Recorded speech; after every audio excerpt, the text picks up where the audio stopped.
Hey everybody, I hope you're all doing well. This is an update on my eggplane build. Good thing it ain't a real egg.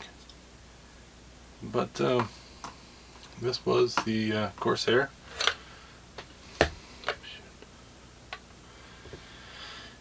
I am about to put some decals on it and do some detail painting. The paint that went on it, I've used it before. It never really smooths out until you put clear on it. Once you put clear on it, it turns out just fine. But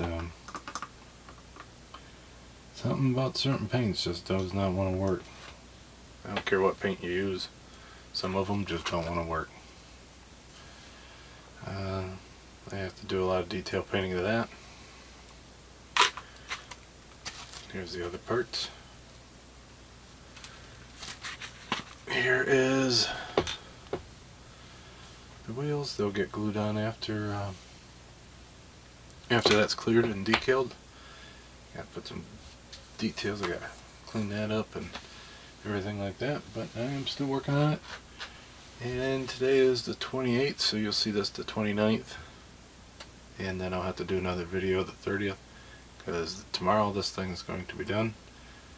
And that way I can record it, and the 30th you'll have a final build. But there you have it.